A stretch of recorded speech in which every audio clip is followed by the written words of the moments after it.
Ici, Chérif Cheikh Ahmed Tidiane Diop. Mesdames, Messieurs, bonsoir. Bienvenue sur le plateau de la télévision Futur Média. Ce soir, nous recevons Bamba Ndiaye. C'est le secrétaire général du parti MPS Celal, membre du Front patriotique pour la défense de la République. Bonsoir Bamba. Bonsoir Antoine.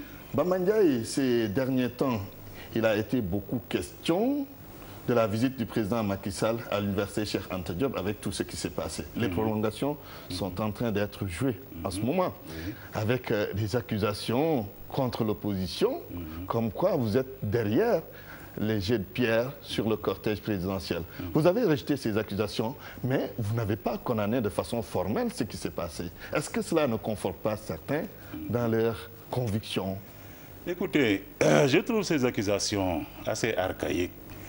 Vous savez, avant, quand la police n'utilisait pas encore des méthodes scientifiques, il y avait ce qu'on appelait la théorie du meneur. À chaque fois qu'un événement se déroulait, on dit toujours « ouais, il y a une tête brûlée derrière, c'est lui qui est à l'origine de tout ça ». Mais c'est dépassé aujourd'hui. Oui, forcément, il y a quelqu'un derrière ça. Non, c'est dépassé. Les mouvements de foule sont des mouvements spontanés, tout le monde le sait. Même la police le sait. Et la police se prépare en conséquence. Et je suis sûr que nos policiers n'ont pas fait l'erreur de dire au président de la République « vous pouvez y aller, il n'y a pas de risque ». Ça, jamais, mais au feu. Les policiers lui ont dit « il y a risque ».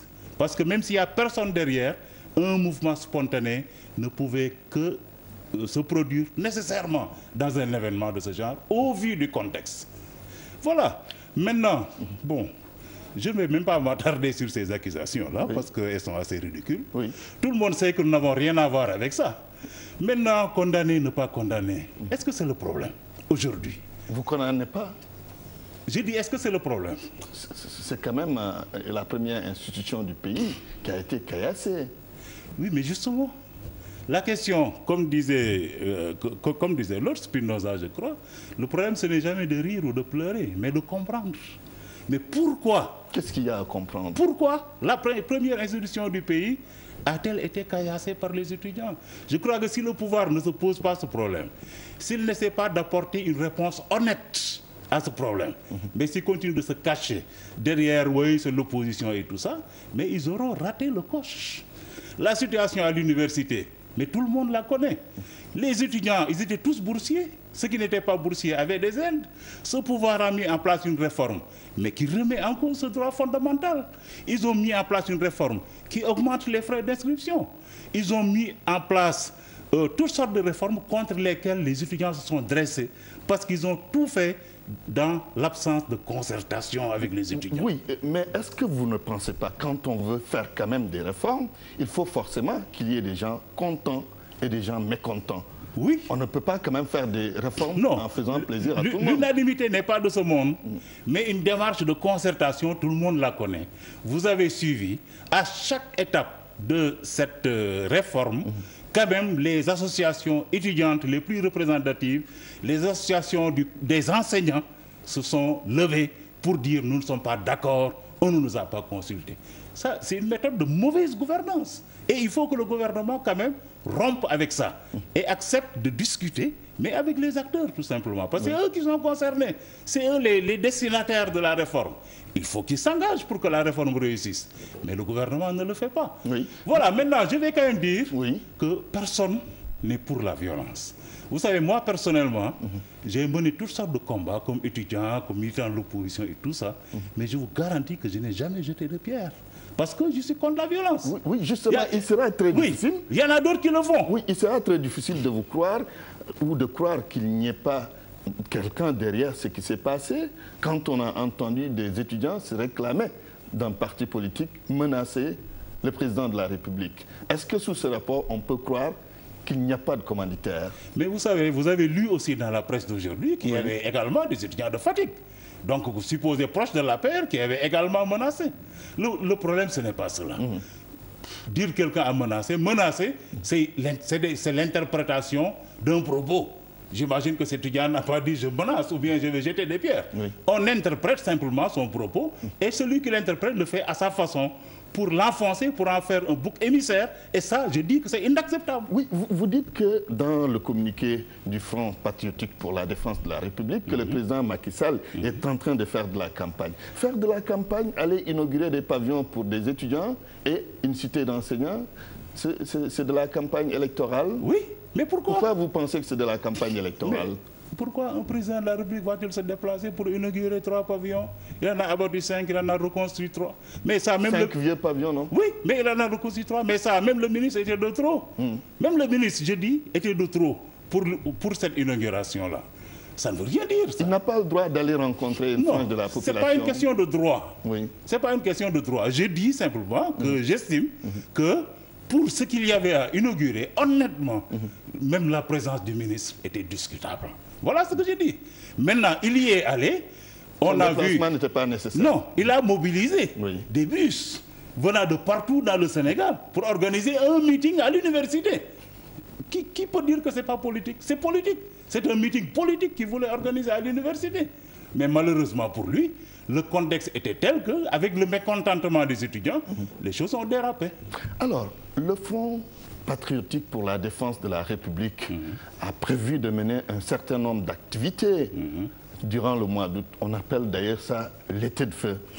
Vous avez commencé par Touba, votre manifestation n'a pas été autorisée. Qu'est-ce que vous réservez au pouvoir? Écoutez, bon, à Touba, Mbacké, les jeunes Mbacké voulaient manifester pour demander la libération de Serigne Assane Mbacké. Oui. Qui est arbitrairement détenu, puisque même son accusateur a dit qu'il est innocent, mais on le garde quand même en prison. Pourquoi? Parce qu'il est de l'opposition et qu'il est très actif. Voilà, on dit, voilà, on l'emprisonne. C'est anormal. Et les gens voulaient se mobiliser, et d'ailleurs, ils ont fait leur sitting malgré l'interdiction. Je dénonce, le FPDR dénonce cette interdiction qui ne repose sur aucune base légale. Maintenant, s'agissant de nos activités et de ce plan d'action, donc qui a été concocté à l'occasion de notre séminaire, eh bien, son premier objectif, c'est de nous rapprocher davantage des populations. Parce que vous étiez loin des populations? Non, je dis davantage. Parce que nous entendons justement le discours des populations qui nous disent ça ne va pas, on souffre, mais on ne vous voit pas.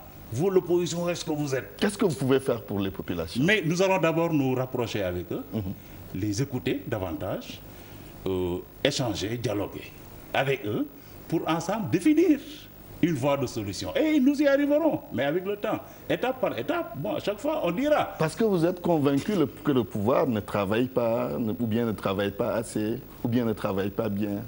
Mais le pouvoir a tourné le dos aux aspirations des populations.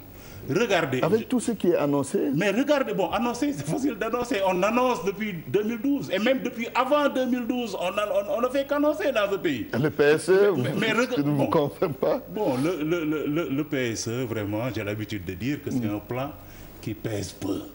Parce que c'est une ressourcée, je veux dire, une copie des plans qui ont toujours été faits au Sénégal. L'autre jour, je relisais la profession de foi du président Wade en 2007. Mais le principal concept de cette profession de foi de Wade en 2007, c'est le Sénégal émergent. Alors aujourd'hui, on est encore là à battre le tam-tam, Sénégal émergent, Sénégal émergent. C'est pas comme ça qu'on va émerger. Comment on va émerger alors qu'à Louga, le prix du sac de foin coûte 5 000 francs? Les paysans ne peuvent pas acheter ça, ça coûte même quelquefois plus cher qu'à Dakar. Le bétail est en train de mourir. La faute à qui? Mais le gouvernement ne fait rien. C'est son devoir d'assister le monde rural. C'est son devoir d'assister les paysans qui aujourd'hui ont besoin de leur force de travail, aujourd'hui plus que jamais, et qui n'ont pas les moyens simplement de se nourrir. Le gouvernement ne fait rien. Il n'y a aucune annonce, il n'y a pas un seul franc qui est annoncé pour soutenir le monde rural. Mais c'est scandaleux. Alors, le 6 août prochain, vous serez devant la Cour suprême. C'est le jour où la Cour suprême va se pencher sur le recours déposé par les avocats de Karim Wade. Un front qui se dit républicain, qui met la pression sur la justice. Acceptable? Mais pourquoi on devrait appeler ça une pression sur la justice? Moi, je ne vois pas les choses comme ça. Moi, je vois ça comme une solidarité. Simplement, une action de solidarité avec un camarade, avec un frère, qui est dans une situation que tout le monde connaît, qui est prise en otage parce que le pouvoir a peur de ses chances de gagner la prochaine élection, la prise en otage, c'est aussi simple que ça, malgré les décisions de la CEDEAO, qui étaient très claires, malgré la décision de la Commission des droits de l'homme de l'ONU, qui a déclaré que c'est une détention arbitraire, qui a dit qu'il faut le libérer Karim Wade et qui a dit qu'il faut même l'indemniser, le pouvoir fait la sourde oreille. Pourquoi? Parce que ça, ils le disent partout. Que Karim, s'il sort, il va gagner, donc il ne sortira pas. Mais quel est le baromètre pour dire que Karim va gagner? C'est quoi le baromètre? Mais eux, ils ont un bon baromètre, parce que je sais qu'ils le disent. Mais vous aussi, vous le dites. Ils ont certainement un bon baromètre. Vous, quel est votre baromètre? Mais peut-être qu'on a le même baromètre aussi. Vous savez, il suffit simplement d'avoir les oreilles bien ouvertes et d'écouter les Sénégalais parler. Et d'écouter les Sénégalais parler, c'est tout. Vous savez, moi, pendant qu'on était les 12 ans qu'on était au pouvoir, je n'ai jamais été un partisan de Karim Wade. Et ça, presque tous les Sénégalais peuvent en témoigner. C'est pourquoi je suis à l'aise pour faire ce constat que tout le monde fait. Aujourd'hui, l'état d'esprit, en tout cas, de très grand nombre de Sénégalais, mais c'est de dire qu'il est victime d'une injustice et que s'il va aux élections, on va voter pour lui. Le pouvoir, comprenant ça, dit non, il ne sortira pas. Malgré la CEDEAO, malgré l'ONU, même si le bon Dieu descendait un verset aujourd'hui, Macky Sall dirait non, je le garde en prison parce qu'il va me battre. Est-ce que c'est Macky Sall? C'est pas la justice? Bon, écoutez, tout le monde sait que c'est Macky Sall. Nous avons suivi tout ce qui a caractérisé le procès, la CREI, les procureurs qu'on a renversés en pleine audience. Bon, tout ça, je n'ai pas besoin d'y revenir, mais je crois que les Sénégalais sont édifiés. On a porté 1000 accusations, mais nous, on était là. Nous, les Sénégalais, on était là, on attendait les preuves. Oui, il a quand même à gérer, il devait rendre compte. Oui, mais on attendait les preuves, on n'a rien vu. Sur le principe de rendre compte, tout le monde est d'accord, mais ceux qui sont au pouvoir aujourd'hui, est-ce qu'ils ne doivent pas rendre compte? Par exemple, sur la question du pétrole. Oui, justement, votre parti, MPS-CELAL, a soulevé cette question. Mais absolument. Qu'est-ce qui vous préoccupe dans ça? Vous soupçonnez quelque chose de nébuleux? Oui, mais parce que... Qu'est-ce que vous soupçonnez? Déjà, il y a le fait. Des licences de pétrole ont été attribuées à un Polonais. Il se trouve que ce Polonais a été condamné dans son propre pays pour corruption, blanchiment d'argent, etc. Est-ce que ce n'est pas le minimum pour le Sénégal de rouvrir ce dossier et de voir dans quelles conditions ça a été attribué?